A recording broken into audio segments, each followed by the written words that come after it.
দেখেন আসছে যে কয়টা দিন হয়েছে, মানে এসে যে একটা অবস্থা শুরু করছে, মনে হয় যে সব কিছু শেষ করে দিবে। মানে ওর ক্ষমতা আছে, ও পুরা মনে হয় যে 14 গোষ্ঠী নিয়ে এসে চলে এসছে।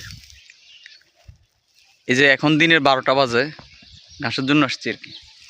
চিন্তা করো যে এখন একটু প্রভাবটা একটু কম খাটাই, এটা না না সে প্রভাব খাটাবেই। এই যে দেখেন মাত্র আসছি, ঘেমে অবস্থা খারাপ। বলছিলাম গরমের কথা, এখন ও সিজন, ও সুযোগ পাইছে, দিতেছে, রোদ দিতেছে। এখন দিনের 12টা বাজে, শরীরের চামড়া সকাল করে ফেলতেছে আর কি। তো যাই হোক, যেটা বলতে চাইতেছি, এখন গরমকাল, যারা মাঠে কাজ করবেন নিজের প্রতি খেয়াল রাখেন, শরীরের যত্ন নিয়েন।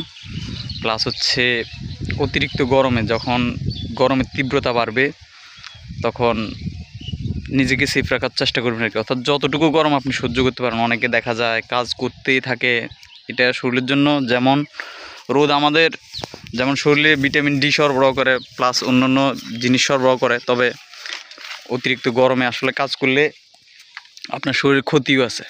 তো এই বিষয়গুলো খেয়াল রাখবেন। আমরা প্রায় সময় প্রতি বছরই শুনি মাঠের মধ্যে গরমে সারা দেশে বিভিন্ন জায়গায় 1-2 জন করে মানুষ মারা যায়, এরকম অনেক শুনি আর কি। সেই জন্য নিজের নিরাপত্তাটা আগে বজায় রাখবেন। সকলে ভালো থাকবেন, সুস্থ থাকবেন।